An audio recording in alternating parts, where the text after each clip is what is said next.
Hey, all right. Welcome to this Freaky Friday edition of Liquid Lunch. It's going to be freaky. It's definitely Friday. It's going to be fun. Hopefully we'll hear from some fans, so it'll be a Freaky, Funny, Fanny Friday. And we're going to get super freaky today in the second hour when we bring on Nick Pope. He's one of the world's foremost experts in unidentified flying objects. Now, I've had some experts on UFOs on the show before. I've been critical of them. And now our government and other governments have admitted that there is evidence of UFOs and foreign or intergalactical life. And we'll talk to Nick Pope about that a little later on. You might... if you just flew in on a UFO and you haven't been paying attention, the market is in kind of a holding pattern here, down 165 today at 26,148. And if it breaks below 26 and closes on a Friday here, again, could be any bad news over the weekend, more shutdowns, this, that. In the 25s, it could drop all the way to 22,000. I've been telling you for a while. Maybe be careful here at these levels. Bitcoin on a monumental roll, as I've been telling you for weeks since it was like 9,000. It's going to pop to the teens today at 11,300, holding that 11,000 number. And I got a few emails, but if you want to know an easy way that you can learn more and possibly get involved, if you think it's suitable for you, shoot me an email. I'll personally give you a hand with that. Okay, I am wearing today a Scott Lebedo original. We had Scott Lebedo the other day. He has been given a cease and desist order by this guy right here to stop painting a thin blue line on the median in front of the precinct to support the blue. And in fact, they want him to take it down. So we'll keep you posted on that. But these shirts are sick. Scott made it 3 stories high, 40 feet long, and had it hung off of a overpass at the Verrazano Bridge entering Staten Island. And I think the shirt speaks for itself. If you want to get one, get a hold of me, or you can go to scottlebedo.com. Tell him that you saw him on Liquid Lunch, and he'll give you a special discount.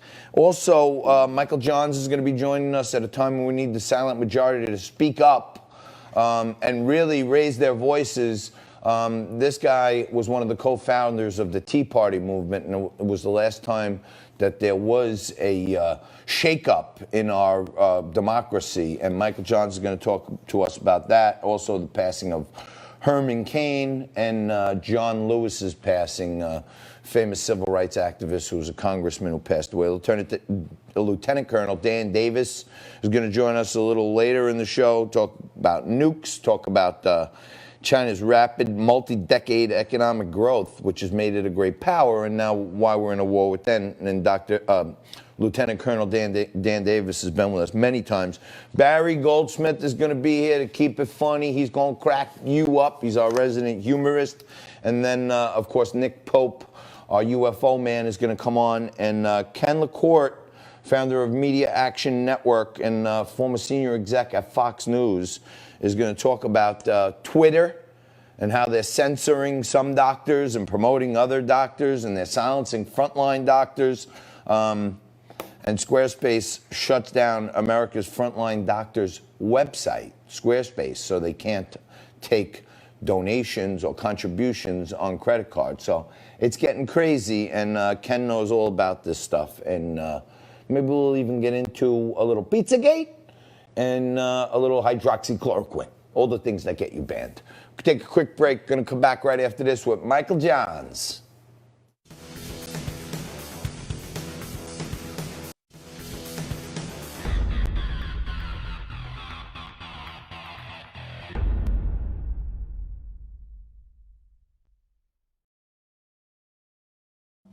All righty, welcome back. It is a Freaky Friday indeed. Keeping our eye on the markets. Dow down a buck and change at 26.1. And as I mentioned earlier, I don't want to see it close below 26. Anything with a 25 in the front of it is a bad sign going into the weekend. And we'll keep a close eye on that. Bitcoin is still raging at 11.3.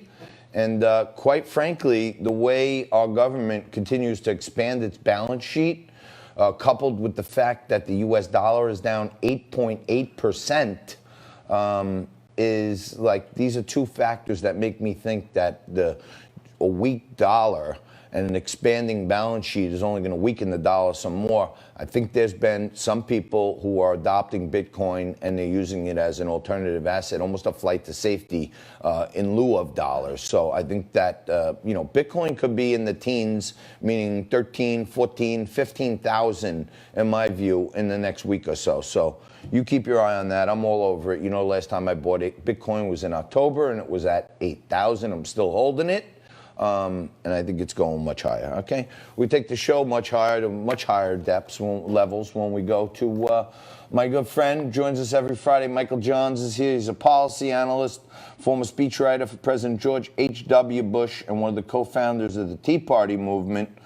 Mike, I guess the first thing this week, I was on the radio yesterday with Frank Morano, and Frank was recounting a time he and I were driving in the car 8 years ago.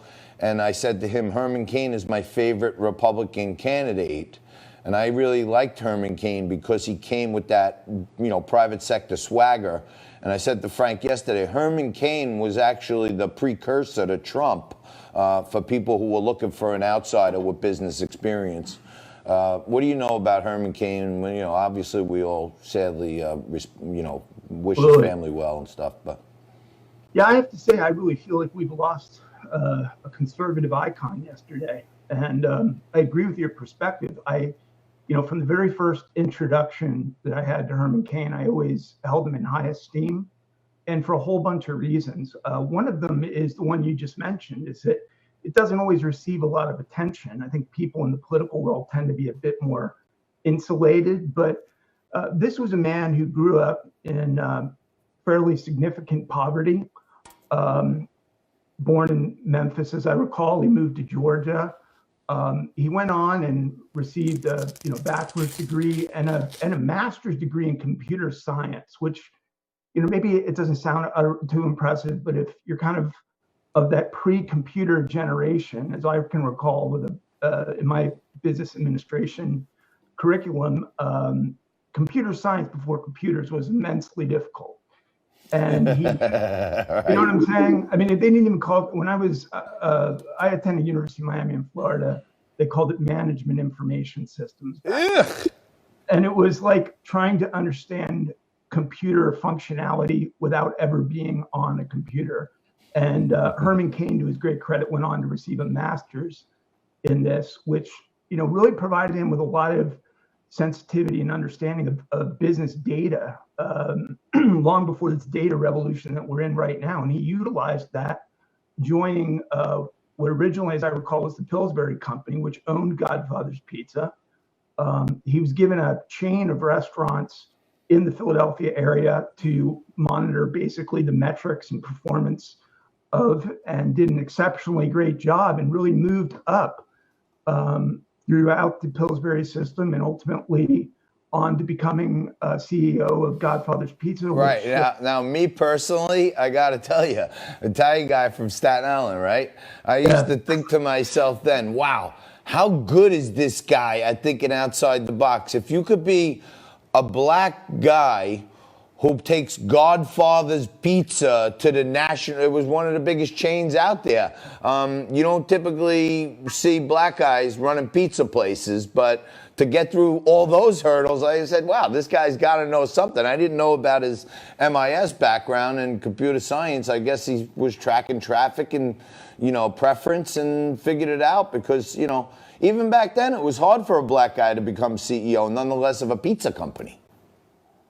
Yeah, I couldn't help but contrast this week as we kind of celebrate the lives of two great African Americans, John Lewis and Herman Cain, kind of how their upbringings and various experiences impacted them. And I started to think about the question of whether there was any commonality, whether there was any common denominator. They probably would both dismiss it if they were here. I think, though, the common denominator was ultimately how they graduated into understanding the importance of populism and grassroots activism in politics. And of course, in the case of John Lewis, he did it with the famous Edmund Pettus Bridge walk and multiple, literally physical violent encounters with law enforcement in his battle for civil rights, but mobilized great people. Was there that day at the famous MLK I Have a Dream speech in Washington, D.C., actually spoke, as I recall, that day. And I recall that because I think there was some debate over language he wanted to use about the Kennedy administration. He wanted to pointedly ask, what side is this federal government on? This was John Lewis at the MLK rally. And I think it was scratched out, which, if you sort of study the history of the civil rights movement, their relationship with the Kennedy administration was always a kind of sensitive and difficult one, where they were torn between supporting it, opposing it, and they kind of it sort of came down in the middle, and it was obviously an immensely sensitive political time. But of course, Herman Cain went on to be affiliated with a populist political movement called the Tea Party movement. And I will say, when I thought yesterday about immediately upon hearing of his death, the first thing I thought about was just how right from the get-go, he was one of those guys who was on the phone with people in our movement, talking about how he could help, what we needed to do, how to go about it, offering support and resources. And I'm sure he spoke probably at 15, 20 Tea Party rallies across this country. He was very involved in his hometown of Atlanta, which was one of the most important centers for Tea Party activism early on. But he went on, of course, throughout all of that. And then, ultimately on the private sector career, John, I mean, you'll appreciate there started to be a lot of, Pillsbury ultimately kind of lost its commitment to Godfather's, as I recall. And he purchased Godfather's Pizza in a leveraged buyout. Yep, I remember that. That's what I'm saying. I could see if you came up through the corporate ranks, but, I would think they would have some Italian guy at least in there running the pizza shop. But I know Herman Cain actually bought the whole franchise opportunity from Pillsbury. So I always thought, wow, there's a lot of reasons. I mean, I loved his 999 plan when he started talking about it. I think, it still applies today. It would be a tremendously great thing for our country. So he was a very innovative guy, that's for sure. And, on the John Lewis front, I was watching some stuff on him because, for whatever it's worth, I may not agree with him politically. I did always respect the guy and how much effort he put into trying to be nonviolent and still, push a passive-aggressive message, which he did. And you got to give him credit for that. Any activist has to learn from how did they build a movement that made historic change. But I was also wondering, he must have been at some things that got violent, but he must have always been one of the guys right in the front, tip of the spear when things got heated because, apparently he got his head bashed open multiple times, so the guys in the front take the beating usually.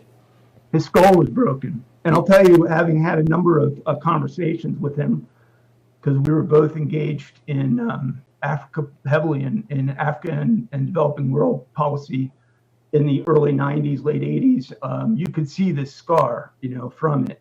Right. And I kind of, everybody look, you never say bad words of the dead. And I think you celebrate John Lewis for predominantly, in my view, the work he did in the civil rights movement. Yeah, I think you're exactly right. There's a lot of lessons there that could be learned about whatever's going on in these streets today, because they're not at all drawing on the lessons of John Lewis. No. When John Lewis, when he did get across the Edmund Pettus Bridge, and they confronted police, and there was going to be, conflict, they sat down and prayed, as I recall. They didn't engage law enforcement right. or attempt to overcome it by force. And that was, really throughout all of his career. And he was taught the kind of nonviolent activist measures in Protestant churches in the South. No doubt.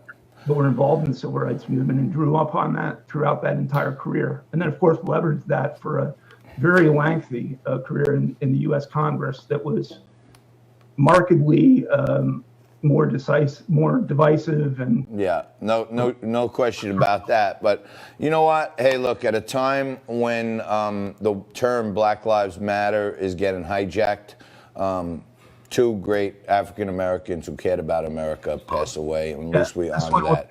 Thanks, Mike. Appreciate it. I'll talk to you again soon. You're the man. Have a great weekend.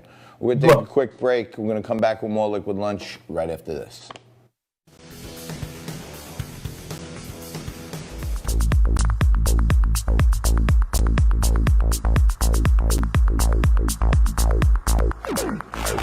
All right, welcome back. The big news of the day, hydroxychloroquine. Ah! Trump said hydroxychloroquine. What? That can't work. He said it first. No, we can't let that happen, can we? What do they really want, if you think about it? Hydroxychloroquine is really causing some major problems. We had the White Coat Summit down in Washington this week, and we had a whole load of real doctors out there saying how they have used hydroxychloroquine as part of a treatment or as the only treatment, and it worked in many, if not most, of the cases. One doctor said it worked in 100% of the cases. Maybe it was that combined with some other things, but it seems to be, unless these people are trying to lose their doctor's licenses, okay, because they're all licensed, right, with the American Medical Association and all this other stuff, unless they're trying to lose their licenses by lying, there are credible doctors in this country, lots of them, who say this works. A cocktail of hydroxychloroquine. My buddy Nicky Camarano just said zinc, reminded me some zinc, some azithromycin, and if it's used early, it's working, not to have a contraceptive effect, but it has a way of stopping replication of the cells and slowing it down, so the effects are much less and the recovery time is decreased. So if the pill's been around for 50 years and people that have lupus get it, people that have arthritis get it, I know a couple of pharmacists, we had all Plaquin is one of the active ingredients. We had all the Plaquin you want. So why, if it's had all the human trials you could ever imagine, why then would they say, don't use this? Oh my God, don't use this. They know it doesn't kill humans, okay? There are all kinds of studies out there that say it worked to, differing amounts in almost every placebo study that was done. Why not do a wider study? Why are we doing a wider study? Why are we trying to find vaccines if we got something that we know the FDA has approved? It's approved, but they're telling doctors don't give it to people for this. Why? Maybe because it's like 50 cents a pill, and everyone can get better quicker, and we can stop the fear, fright, and hysteria, and at the same time, we won't need, Anthony Fauci's vaccine. There is some evidence out there on the internet that I've been looking at closely, and Anthony Fauci actually has a bunch of patents that he's the inventor on. He's the patent holder around vaccines and viruses. So, there's an Italian study out right now that says this isn't even a virus. It's a bacterial problem, and they're saying there was more and more people in Italy found with coagulated blood. So they think the blood coagulation is what actually killed them, and they think it's bacterial. So we don't really know what's happening, but we know is take 5 hydroxychloroquines and call me in the morning. Now this nut job, Anthony Fauci, which I was really loving him in the beginning because he's a good old-fashioned Italian grandpa. I felt safe having a Goomba in there and everything else, but I don't know. The tide has turned for me, okay? And now, under questioning down by one of the House subcommittees, Jim Jordan starts to ask the good doctor, hey, listen, people can't go to church, but how come they can have protests? Are protests dangerous? And watch these answers that Anthony Fauci gives in front of Congress. Do protests increase the spread of the virus? Do protests increase the spread of the virus? I think I can make a general statement. Well, 500,000 protesters on June 6th alone. Yeah. I'm just asking, that number of people, does it increase the spread of the virus? Crowding together, particularly when you're not wearing a mask, contributes to the spread of the virus. Should we limit the protesting? I'm not sure what you mean. How do we say limit the protesting? Should government limit the protesting? I don't think that's relevant to. Well, you just said if it increases the spread of the virus. I'm just asking, should we limit it? Well, I don't understand. How come he can't answer a question? He said we should limit crowding, overcrowding, without masks. We're seeing tens of thousands of people. Why wouldn't Anthony Fauci just say yes? Of course, being in a large crowd, whether it's a protest or not, why wouldn't he just say yes? It's no good. Don't do that.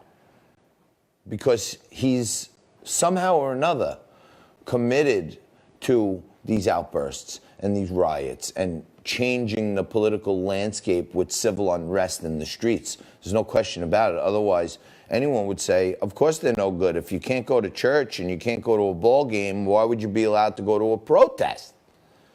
But he goes on. Watch him stammer through the rest of this thing. I'm not in a position to determine what the government can do in a forceful way. Well, you make all kinds of recommendations. You, No. you make comments on dating, on baseball, on everything No. you can imagine. I'm just asking you just said Yeah. that protests increase the spread. No. I'm just asking you, should we try to limit the protests? No, I think I would leave that to people who have more of a position to do that. I can tell you. Government that- stopping people from going to church, Dr. Fauci. Yeah. Last week in the Calvary Chapel case, 5 liberals on the Supreme Court said it was okay for Nevada to limit church services.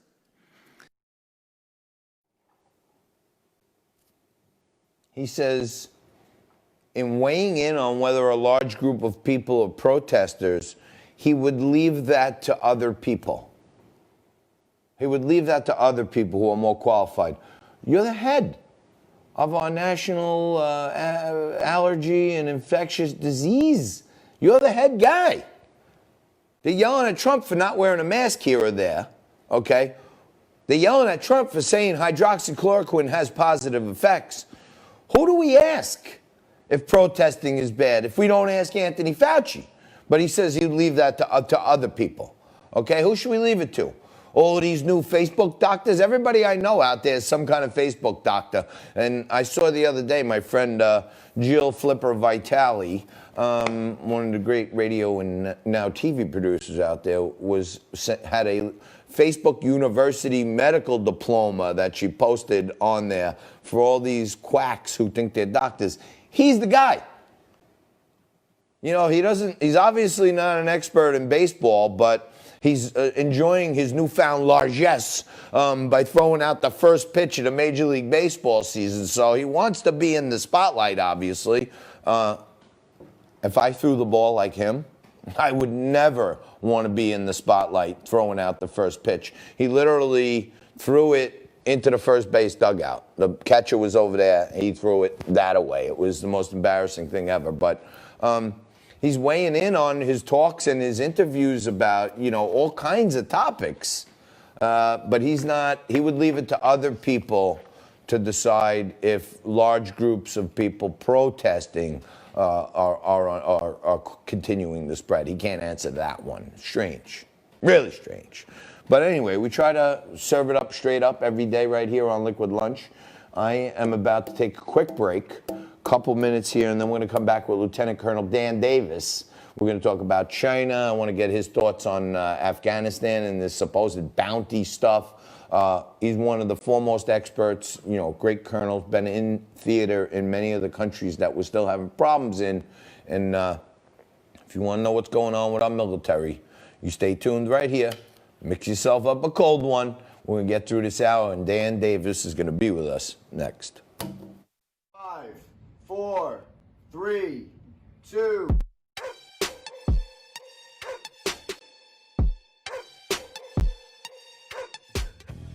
For more Liquid Lunch, head over to YouTube, do a search for Liquid Lunch TV, and hit that subscribe button.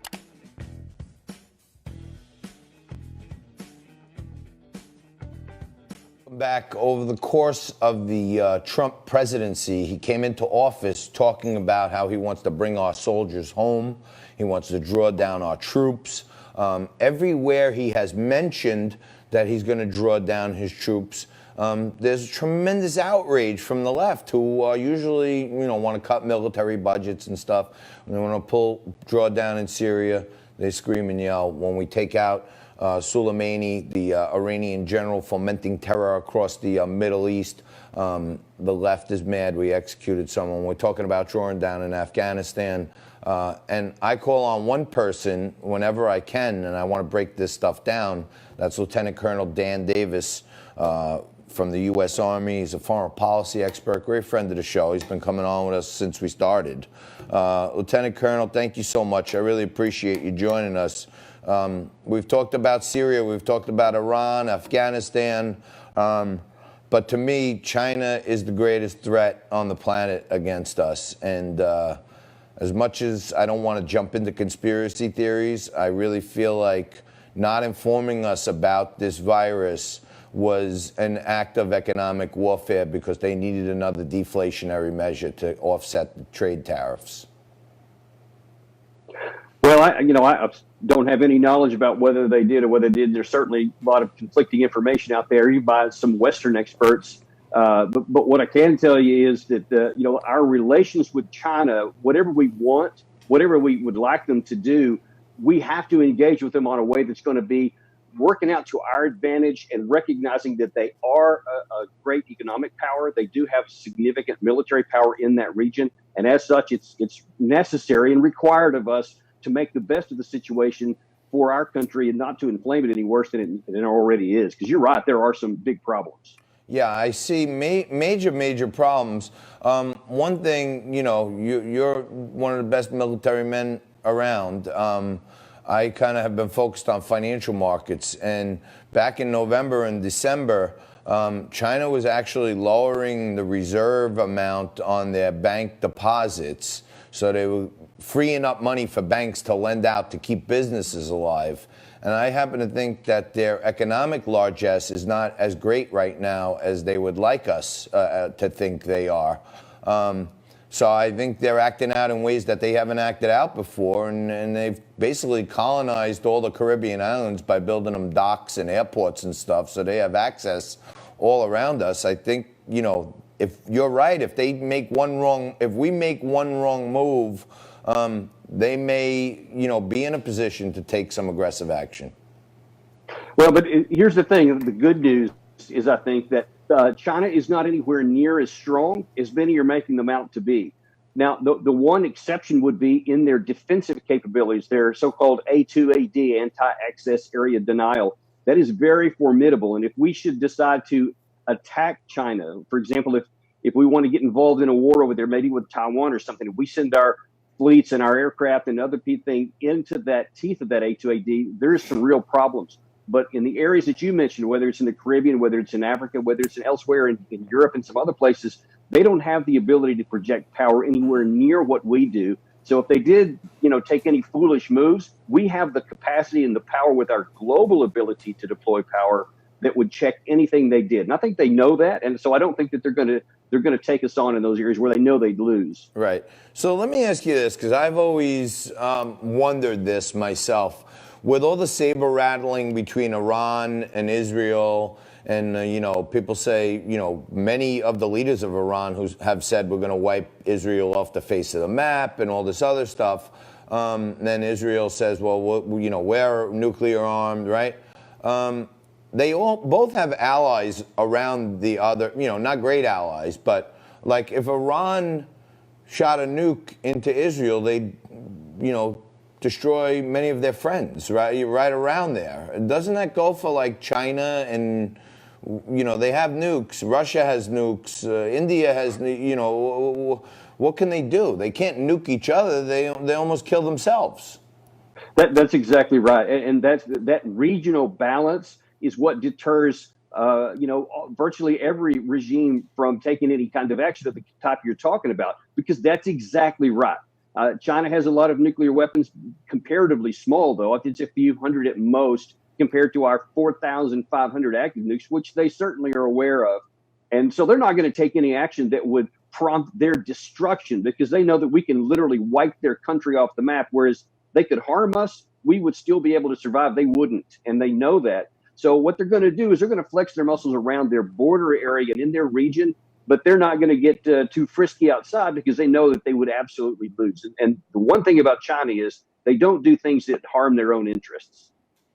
Yeah, I tell you, this guy, the current president, to me, he's quite the savvy guy. You know what I mean? And there's like an old saying, you stab him in the back with a smile on your face.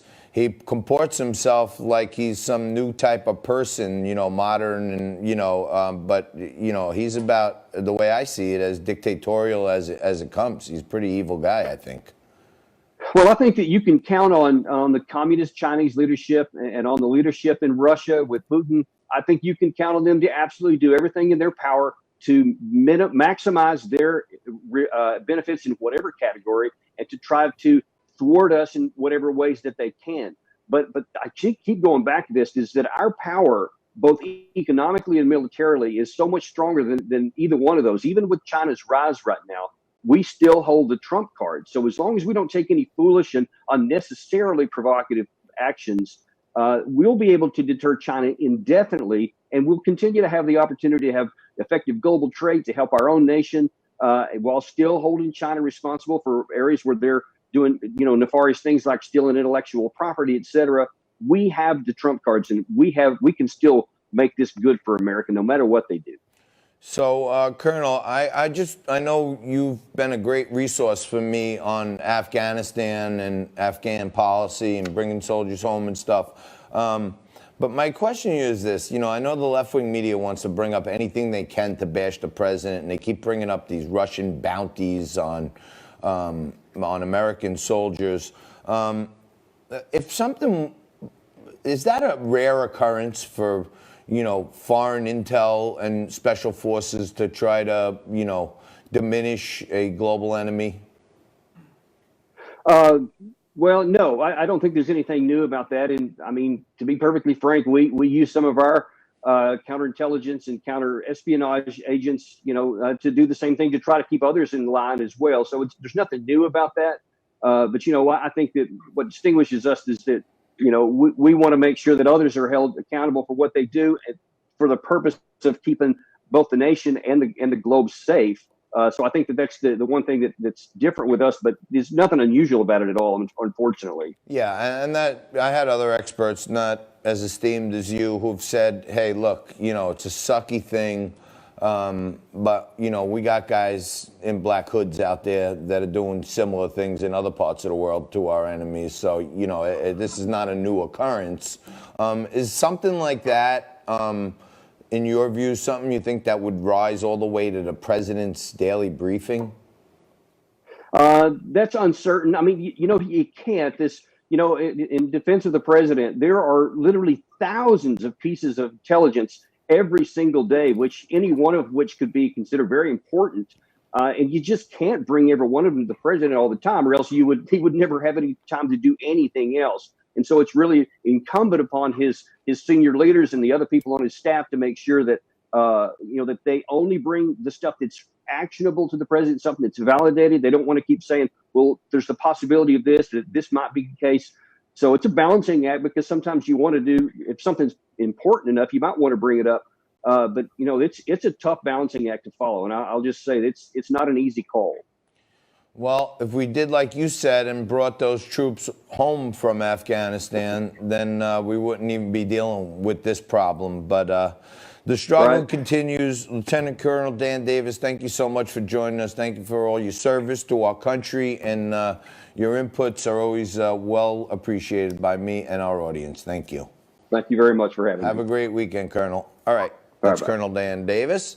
We are just buzzing through this first hour here. Now, I do want to warn you that if you're having a bad Friday and you're sitting there feeling all sorry for yourself and you don't want to laugh or chuckle, or if you're going to give some resting bee face all the time, tune out right now.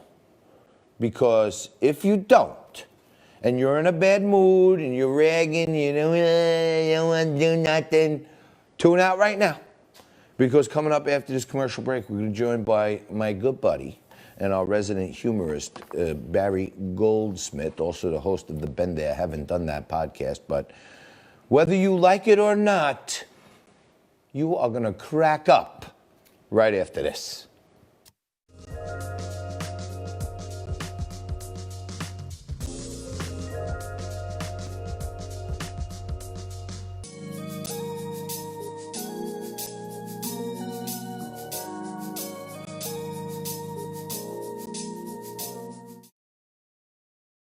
All right, welcome back. Just breezing through this first hour here. And every Friday, Dow down 277 as we speak, just above 26,000. Eek, it's looking worse by the minute. But Bitcoin is flying at 11.3. Every Friday, I try to leave some open spots in the show so fans or friends can call in. Last week we had CJ, we had a couple of good friends. But every Friday, I want you to have a little levity in your life going into the weekend and to break up the monotony of all these attention-grabbing headlines.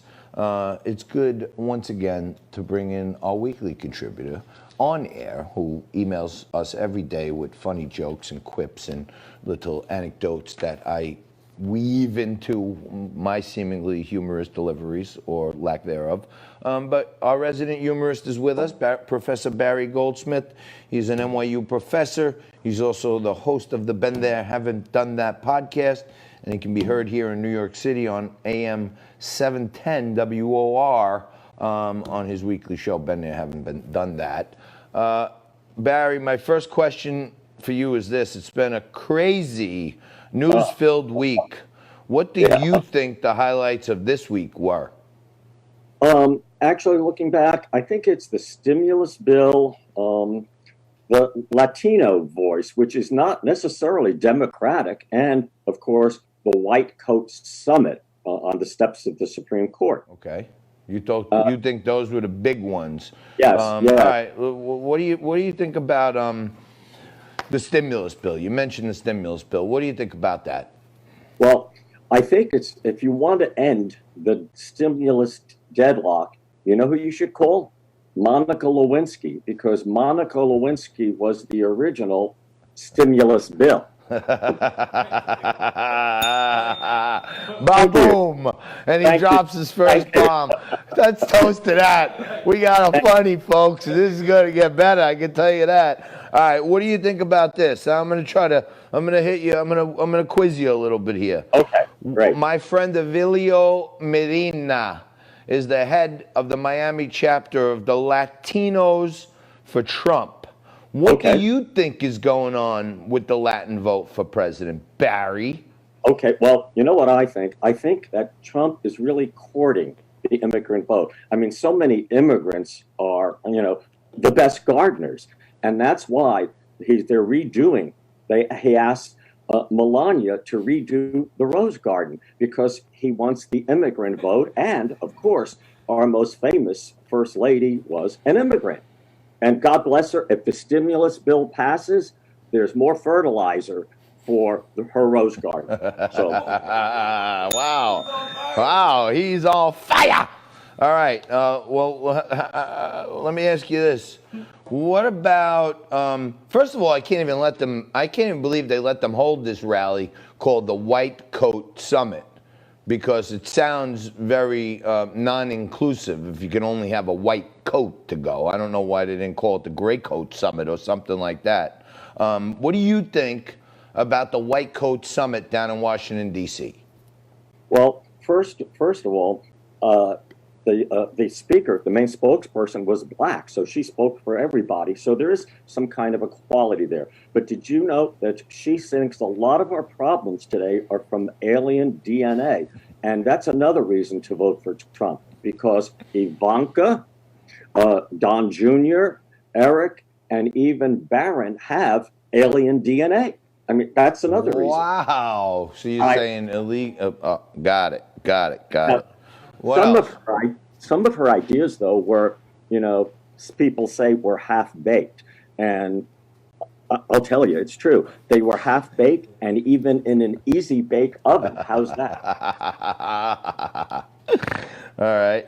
Anything going on at the Supreme Court that you want to weigh in on?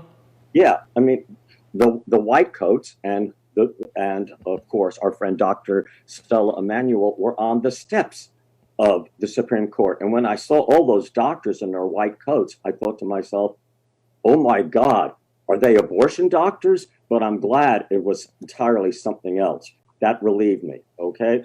So, But and white you know, coats and white coats in the middle of summer in Washington. yeah, what is that? I mean, that is absolutely crazy. All those white coats, and they're so close to each other. Phew. Oh, God. But you know something? I have a solution. And take a look at this. This is a solution for self-imposed social distancing.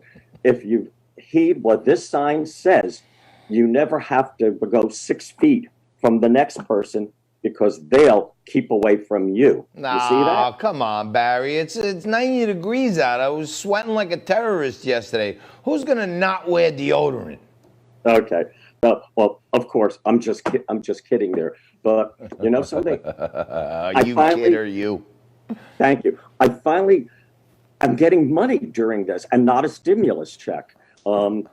Take a look at this. This document. Take a look at that. I found this. I like everybody in lockdown. I was cleaning out my closets, and I found this very, very rare document, which is going to the National Archives. They just bought it for a lot of money. It's going next to the U.S. Constitution in Washington, the Declaration of Independence, and this is even more rare. It's a rain check for toilet paper. Oh, that's what that was. All right. So listen, we're running out of time, and you're killing me today. You're on a roll. I did want to point out that I know in preparation for the show, you mentioned that you had another surprise that would make beleaguered cities a lot cleaner, and will finally make you a millionaire. Tell us about it. Take a look at this. We'll end with this. How do you like that? This is an Etch-a-Sketch board that's gigantic, so people can write whatever they want, walk away. The next person lifts it and write their own. Okay. And all right, since I'm also a travel expert, I'll just tell you this is the John Lennon Wall in Prague. Anyway, have a great week. All right. I'll be watching your show. Thanks, John. Barry, we're laughing with you, we're laughing at you, but the main thing is you are the man because you're making us laugh all the time. Thank you. You're a great part of the show. Informing us. All right. Thank you, my brother. Have a great weekend, my friend. You That's too. Barry Goldsmith, resident humorist, professor at NYU, architectural expert, and also the host of the Been There, Haven't Done That radio show, heard on AM 710 WOR here in New York and New Jersey. We're going to take a quick break. We're going to kick off hour 2 right after this.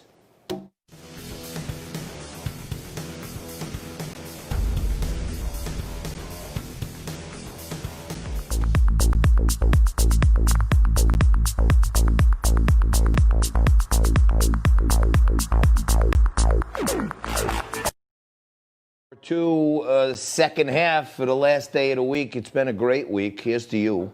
Thank you all for watching, being tuned in. I really appreciate it. A nice freezing cold Stella on a cloudy day here in New York. Dow Jones down almost 300 at 26,000 and a little bit of change. And Bitcoin at 11.3. So lots of good things happening there on the Bitcoin front, that's for sure. Now, I have been talking about the difference between the sentence Black Lives Matter and the hashtag all caps Black Lives Matter. They are two vastly different things.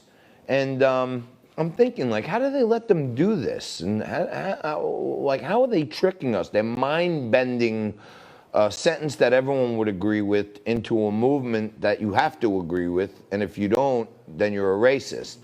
But Black Lives Matter, as a truism, is really the front for a Marxist organization. You can look this up. This is a fact. This is known.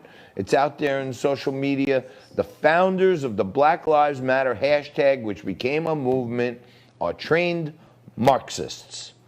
Marxism, if you look into it, wants to eliminate all individualism from society. They want to have homes without the patriarchal figure in them, which is the dad. And they want to break up the nuclear family, and we all live as one village. And there's two classes. There's the aristocrats and there's the bourgeois. Okay? That's not what we want. That's not what America was about. And I started thinking, like, how can we get them? You know? So one thing I was thinking about is, you know, I'm pretty good at sales. I've been involved in sales, marketing, promotion my whole life. I'm an inventor. I've done a lot of things, but anything you do, I'm promoting myself most of the time. John Tobacco is actually a brand. I have all different investments, companies. People maybe invest in things because of me, because they think, you know, I've had some good successes. So I'm promoting my brand all the time. But there's a thing that's outlawed in this country by the Securities and Exchange Commission, by the Consumer Financial Protection Bureau, and I figured it out. And I want you to follow me along on this. We've all heard of something called a bait and switch, right? And I want to show you the definition of bait and switch from Investopedia, which is, you know, credible news source and information source.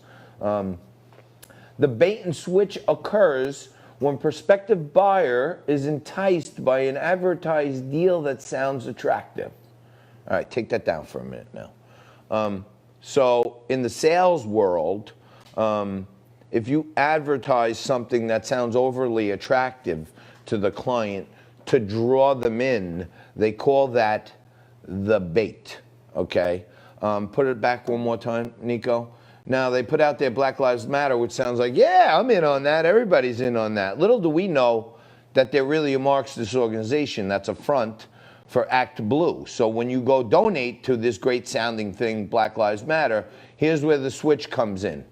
The advertised deal does not exist. They're not really for all Black Lives Matter. What they're for is your money to move forward their Marxist organization. The product is inferior in terms of quality, specifications, or whether the buyer is presented with an upsell. Here's the upsell. Donate to us, and we're going to yell about black people who get killed by cops. But the practice is considered unethical and in many jurisdictions illegal.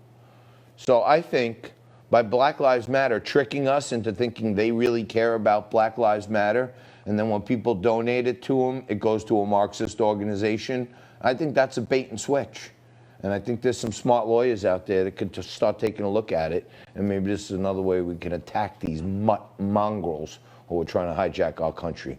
Quick break, coming back with UFO expert Nick Pope right after this.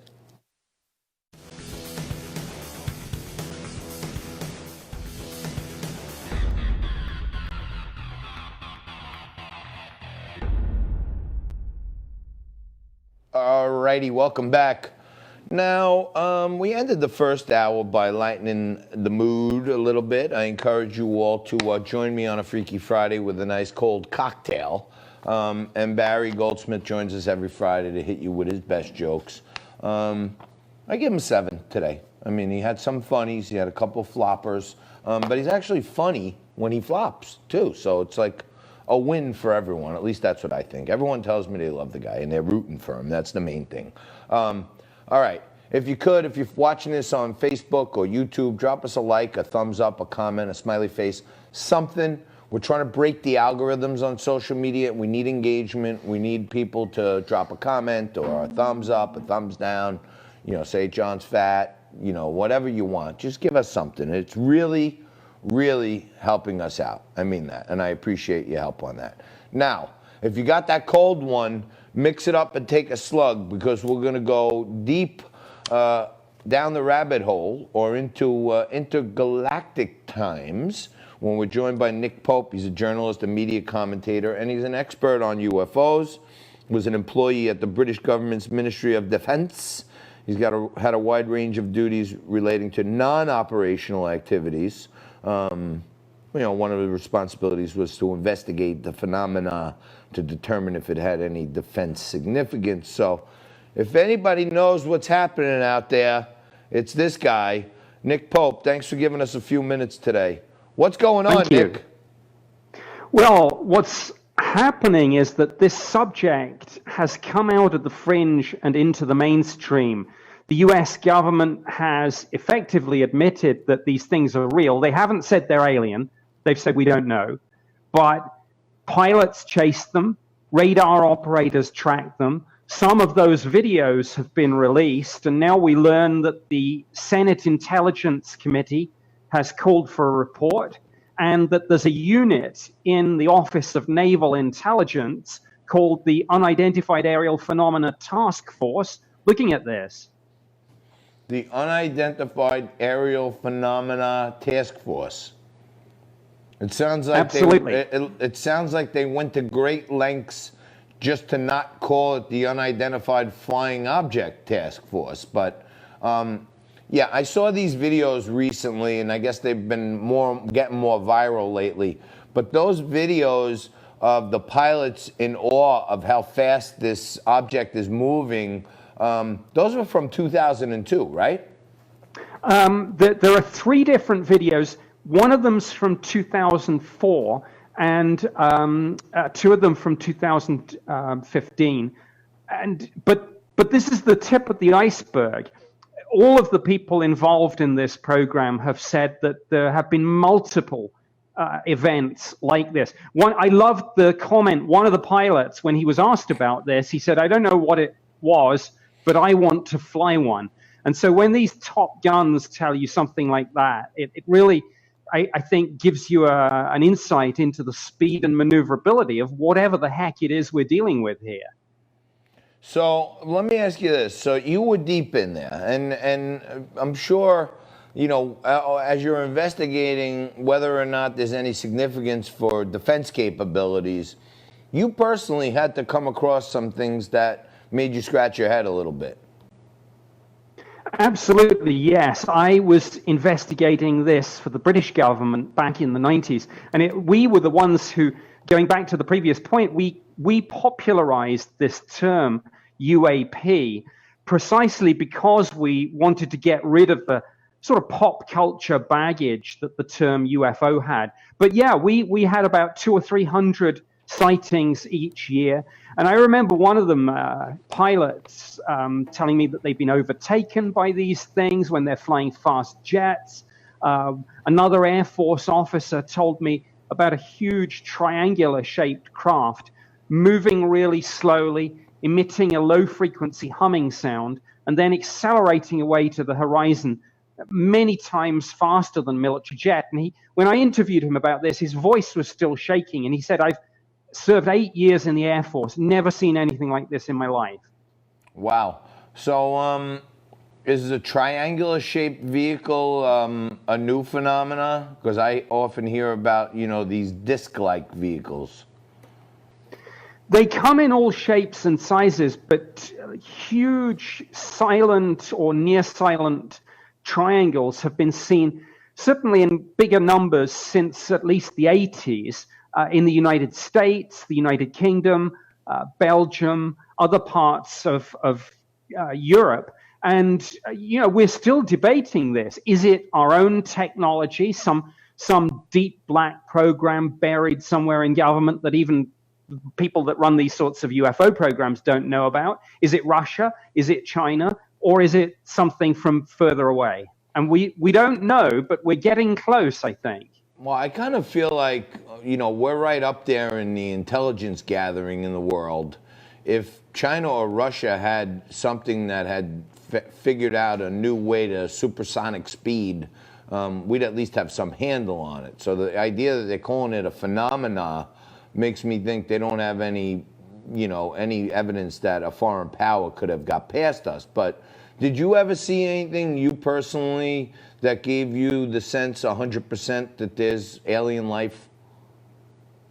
I've never had a personal sighting, but having looked at this subject for the government and had access to all the British government's files and documents going back decades, while I haven't seen a smoking gun that says this is absolutely definitively extraterrestrial, I've seen enough that I think it's not all aircraft lights and weather balloons. And again, on your point about intelligence and Russia and China is I think well made, and just in the last few days, Marco Rubio, who is acting chair of the Senate Intelligence Committee, has pretty much said, yeah, we're fairly confident it's not us, it's not Russia or China.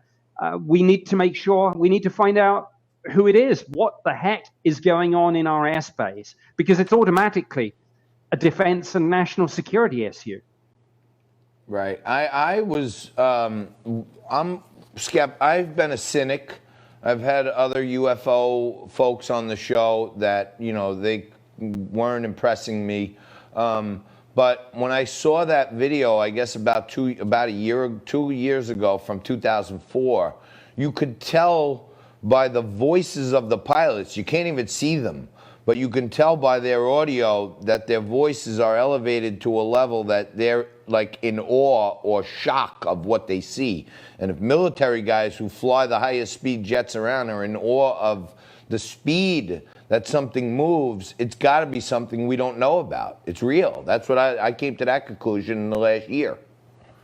Yeah, absolutely. And there's zero doubt about the provenance of these videos, because although, as you say, they've been in the public domain for a while, just a couple of months ago, the Department of Defense themselves put these 3 videos on their website to say to people, look, yes, these are our videos. These are US Navy genuine videos. And our official position is still that these things, whatever they are unidentified. And as I say, now we have the Senate Intelligence Committee looking at this, the Armed Services Committee. Letters have gone to Congress. Finally, this topic is losing its kind of reputation as just all crazy conspiracy stuff. And it's being taken seriously at the highest levels within the government, the military, and the intelligence community. So, Nick, let me ask you something. This has got to be a moment in time for you where you're feeling vindicated, that things you've been talking about for years and people dismiss you as an aluminum foil hat or this or that are really starting to come to the mainstream. And I think you've been vindicated and proven to have been onto something long before everyone else wanted to admit it. Yes, I think so. I mean, I don't think, because I investigated this for the government, I don't think anyone tried to portray me as a crazy, but certainly the UFO community as a whole, yeah, absolutely, have suffered from a bit of an image problem. And now they are able to look people straight in the eye and say, well, look, we're not the people who believed in crazy conspiracy stuff. We're the people who were right about this. Yeah.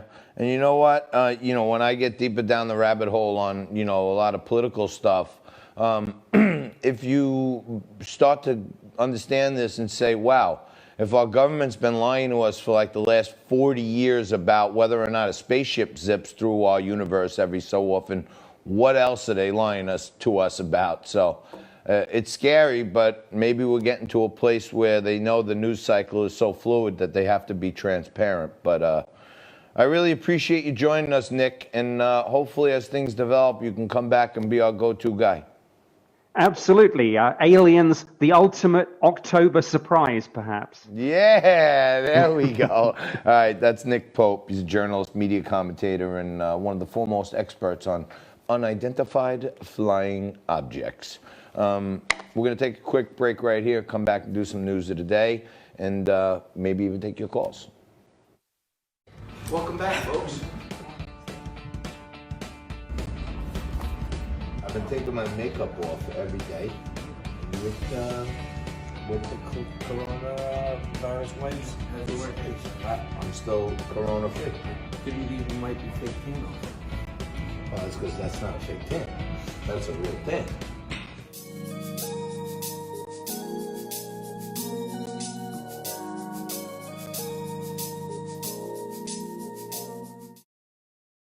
All right, welcome back. You're watching Liquid Lunch on Biz TV. I'm John Tobacco. Yep, right behind me there. You see it. You see it. That's Bill de Blasio with a dollar sign on his head and devil horns. That was painted by my friend. Take down my lower third for a minute, Nico. That paint poster right there was made by Scott Lebedo, and he was having people hang them in front of speed cameras that they hide all over the place to alert people that there's a speed camera ahead. And the shirt I'm wearing today is a handmade original from Scott Lebedo himself. He just unveiled this new piece of art, and it's basically Bill de Blasio wearing a Che Guevara shirt, holding the Statue of Liberty's ripped off head, bloody head in his hand. So it's a good statement. I like the shirt. That's why I'm wearing it today to support Scotty. I'm wearing this. My buddy Joe Ridler was around yesterday, and the Ridler is a big shot in the Department of Sanitation, who they get left out sometimes here in New York. You hear about the firemen, the cops. These guys are working 24/7 no matter what's happening, rain, snow, sleet, hail, pandemic, whatever it is. So I'm trying to get my hands on a DSNY hat too, which I like to represent for all of our folks in the first responder and public safety division. And I want to talk a little bit about overstock. It's so rare. In the last 20 years, you can go online, you can look at Google John Tobacco, Fox News, CNBC. I have only ever on TV talked about stocks as a short. I find stocks that are overvalued. I bring it to the public's attention. And I hate to say it because you got to do the most research to take the risk to go short. But the reason they kept having me back on, because my research and my understanding, my knowledge, and my unique network of sources has always positioned me to kind of be right on these things. And I'm not always right. I don't give financial advice, but last Friday, what was it? Monday, July 27th. Okay, not last Friday. On Monday of this week, and I've been talking to you about overstock for a year, went through some rough times, started coming out of it recently, and I've been talking about it for at least 6 months now, how it's a really nice looking company. They're in a good stage of going forward. On Monday, okay, I spoke about overstock, and I want to remind you by showing you this. Here's what I said on Monday of this week about overstock.com. Almost no possibility, if you know anything about markets, there's almost no possibility of Wayfair ever making money. So if that stock's $200, I think it's safe to say Overstock, with the fundamentals, the growth, and the tremendous innovation in their crypto division, I think the stock could easily be 100, and that's what I'm betting on. You figure out if that's for you, but take a closer look at it. If you're thinking about buying Wayfair or Etsy or whatever, look at Overstock stock, and you'll see that, as far as I'm concerned, I don't have a dog in the fight. I don't know anything, but I know a good company when I see one. And if I didn't, I'd be shorting it, which I'm not. So it's rare I turn it around myself personally and talk about things that I think are going higher. That's like a rarity for me. I don't do that. In the last 15 years, I think I talked about one thing that I wanted to go along, and that was the macro market. When Trump got elected, before the inauguration, I was on Fox News with Neil Cavuto, and he said, "What do you think? What do you like?" And I said, if Trump repatriates the money and he lowers the taxes and he starts cutting regulation, I think this market will be at 25,000. And he was like, "Whoa!" He was like, "I've never heard you say something is going up. You always say it's going down, and now why this?" And I said, "Well, here you go. 12 months to the day, Dow was at 25. Cavuto called me up, his producers. Hey, you got to come back down here. You were right on the money. What do you?" And just to bring you up to speed, coming into today, Overstock is at $74, up 53.21, up 40% on the week, and down a little bit today because it's tired. It's been running all week long. These things got to take a breath every so often. But Wayfair's 200. Absolutely comfortable saying Overstock is worth 100. That's what I think it's at least worth in the near term. popped down a dose of options yesterday with some strikes in August, some 80s, some 80 options. So I'm thinking it's going higher here in the short term. There's a lot in there. There's also some short squeezing left in the thing. So keep your eye on it. You know, some of my friends are watching, following. Rita told me that she hopped on the bandwagon. I hope you made a couple bucks. That's a good win. And as I mentioned a little earlier, on Friday, we want to hear from you. You guys have been doing me a solid. You've been leaving comments, more comments. If you could share, if you're watching on social media, please share the stream. We got Ken LaCourte coming up next, okay? We're going to be talking about how Twitter is calling balls and strikes on First Amendment, who can express themselves. And they're also, you know, basically filtering the news for us now. And they, you know, have, you know, silenced these frontline doctors who had this, you know, this press conference to talk about hydroxychloroquine and other treatments that are working. So you got Twitter itself censoring news, and it's news. If people are out there and they're credible and they're doctors and they're licensed and they're saying things work, why can't we hear from them? Why would Twitter be allowed to tell us what we can listen to? It doesn't make sense with me. Squarespace, you know, you slide your credit card through the little white thing in the Squarespace, the app. Squarespace shut down America's Frontline Doctors website, so they won't let them take donations by credit card because they disabled their Squarespace. I know. Some of these things I say once, twice, 3 times in a show because people tune in and out, and I want the things that people have to hear, I want to be telling it to you. So if I'm repeating myself, my apologies, but some of this stuff bears repeating, that's for sure. And a lot of people are always asking me, you know, on the side, emailing me and saying, what should I do? My IRA, my 401k, I'm telling you the things that I'm invested in, and without getting myself arrested or kicked off of television, that's why I say I'm not a financial advisor, because I'm not trying to solicit you to invest in me or anything I'm doing, but I want you to learn something from the show, do your own homework, and hopefully, if you believe what I'm doing is right and you want to follow along, I'm happy to keep you up to date on all that stuff. So we're going to take a quick break right here. We're going to come back with Ken LaCourte right after this.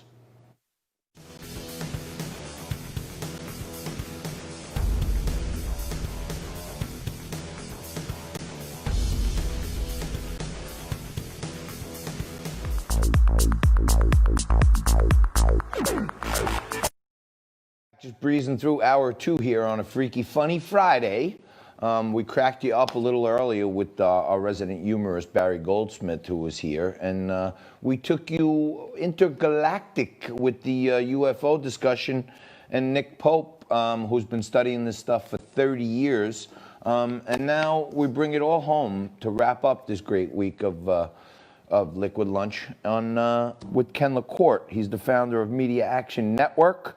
Was a senior executive at Fox News Channel, so he knows his way around some news making and television and all that. And Ken, this new news, you know, the 24-hour news cycle dominated by Twitter, Facebook. It seems now like Twitter wants to call balls and strikes on who has First Amendment rights on their platform. You know, all of them do at this point. And I tell you, this last week was very disappointing to watch a group of MDs giving a press conference in Washington, D.C. that was squelched because it didn't go with the narrative that they wanted to hear. It was squelched and taken off of Twitter, off of Facebook, and off of YouTube. News outlets that ran it live, like Breitbart, they got frozen out of their sites for a while, at least a day. And we are just seeing, look, we've been seeing this rise in creeping censorship over the past 5-7 years. We saw it starting on the student campuses where, you know, Ben Shapiro would go speak and they'd come in with whistles and drums and chain themselves up. And those college students are now running our public forum, which is really what the online world has become. That's how we get most of our news, besides one cable channel and a couple things here is on social media. And they've slowly ramped up unacceptable thought, starting with the Alex Joneses of the world and now ending with doctors, because those doctors disagree with those doctors. And that's crazy and disappointing. It's crazy that, Jack Dorsey now thinks it's his job to put his finger on the scale on what's news. And these things were kind of founded as a way for people to get unfettered access to the news they want. And now that's kind of getting taken away from us. I'll give you a funny anecdote. We are trying to build our, social media audience a little better. And, we're always talking, pro-America, patriotic, Donald Trump. We've had Roger Stone on many times. And we tried for the first time to spend some money to boost our Facebook posts out there. And Facebook rejected us. And they gave us, in the explanation thing, the promotion of tobacco products was the reason they wouldn't accept our money, okay? And we're trying to make the case to them now that because my name is John Tobacco, that doesn't mean we're promoting tobacco products, but I think it's worse than that. You first get picked up by the automated systems, and I'm sure that's what happened there. But I've been rejected time after time. Look, I had 3.5 million followers on a news site at Facebook, and one day it disappeared. And I still haven't been able to get a straight answer or a sit down or an email exchange with them. Wow. We spent hundreds of thousands of dollars building that up. It was generating millions of people coming to my sites every month, and they yanked that out based on what I think was completely false information on things. Twitter, I haven't been able to get an ad on Twitter that they haven't rejected from one way or another. I guess they considered it political, but I mean, I'm talking just getting a news story out there and trying to promote that. So I'm a little heartened by Parler, which is basically a Twitter knockoff, and that conservatives are starting to flock to, and it's actually getting some oomph out there. And I'd suggest you look for an audience there, because at least they're founded under the concept of free speech. I don't think that they're going to let everything go, because people will, of course, test that to beyond limits. But these other entities, they will kill you. They will squelch you. Look, I reported the name of the whistleblower who started an impeachment process against the president of the United States.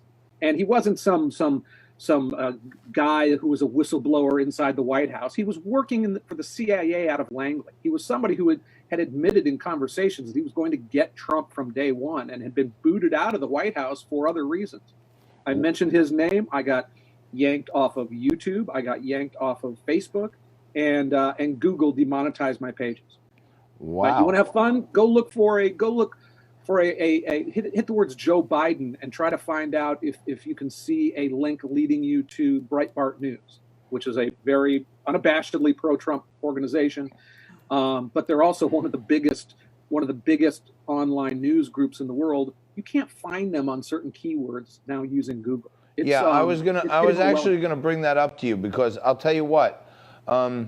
I was kind of adverse to getting in on all this QAnon, Pizzagate, all these, really deep conspiracy theories, right? Right. And and I started to, I call it down the rabbit hole, where I go down and call it like I see it. This is a real government document from a FOIA, so something here has got to work, right? This is an unsourced Facebook post from, this is, right? I kind of look at both sides of it. And I found that when I bring up any topic like that, because I want to see what both sides are saying, I can get 2 pages full of articles saying how all this conspiracy is crazy. But even if I put in the keyword conspiracy theory, Pizzagate, Breitbart, it won't give me Breitbart. Yeah, you literally have to go into Google. Well, first of all, you have to go to another site. And jump onto Bing. So far, they haven't been as obnoxious as Google. Or you type site : put your name of the site, and it will just exclusively search that site. But is that how you wait? I love when my audience gets a little trick. Site : foxnews.com, and then you put in keywords, and it will only search foxnews.com for those things if you have it after after the SITE colon. So site, SITE colon, then you Right. put the domain you want to go to, and then you put. And then type in whatever keywords after that you're looking for. But look, how screwed up is this? How screwed up is this that we have to come up with hacks to find out the other side of some issues? It's crazy. Ken, let me ask you this. You're the founder of Media Action Network, former, executive, senior executive over at Fox News. Number one, I was on Fox for about 10 years. I was a regular weekly guest on the Your World with Neil Cavuto. I was on Fox Business from day one. I was a Cavuto All-Star. And I did every show. David Asman, I did everything at Fox. And I did CNBC, a lot of them, stock market commentary. My background's Wall Street, right? I found myself these last few years feeling like Fox is systematically going left. And I think there's an opening for people, we're part of Newsmax. I think there's an opening for the Newsmaxes and the OANs out there to take audience from Fox. Do you think they're intentionally going left, or it's just, No, new management? I think a couple things. I think in some ways, and let me just call it like I see it, in some ways they've gone more conservative. Many of their, look at their primetime lineup. Their primetime lineup was more conservative than when I was there. Remember, Hannity had Combs for a long time. We had Greta Van Susteren in our lower thing, in our evening lineup. She was no conservative. I love her, but she was no conservative. No, that's for sure. We had Shepard Smith, who would be pretty good in straight news, and then he'd blurt out the fact that Republicans are terrible human beings. Yeah, well, I thought Shepard Smith. To some extent, they're following the liberal narrative because they don't, because they just do, and that's easy to do. Look, when 90% of the world is saying one thing, it's just easy to fall into that. You're a young person, you're going to work, you're trying to make your bosses happy, you pass all the newspaper headlines that say it's all about Trump and masks, let's say, and then all of a sudden you're doing stories on Trump and masks and this and that, and you're just kind of falling into that natural narrative that you've seen out there in the rest of the world.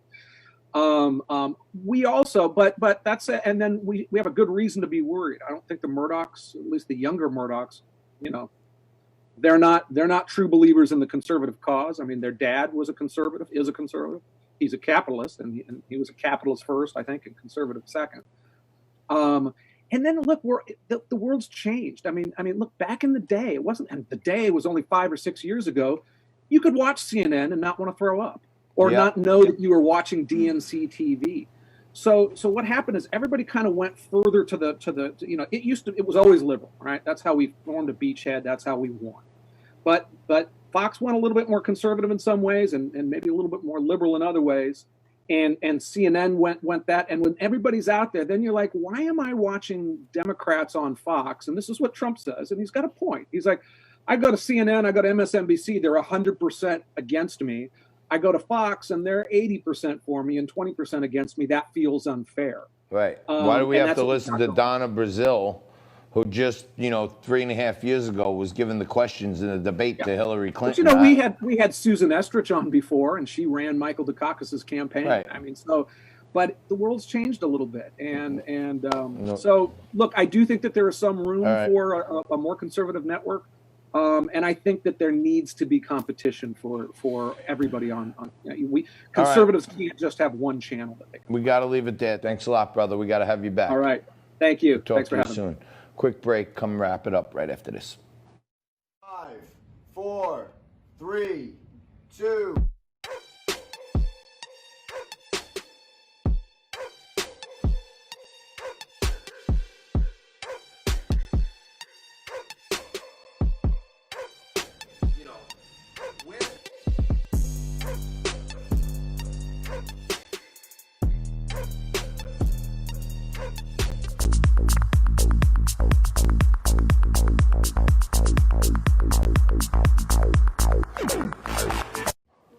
I don't know if you guys saw it last week, but my friend Fog City Maggie Vanderberg, she was on yesterday and Wednesday, and she always finds these little quips that Trump says, and points out how funny the guy is, and he is like a one-man comedy show. I put the clip on our Liquid Lunch Instagram or Facebook or something. But last week when Trump was taking some questions from the media after the press conference, he says, all right, you, Bloomberg, what do you got?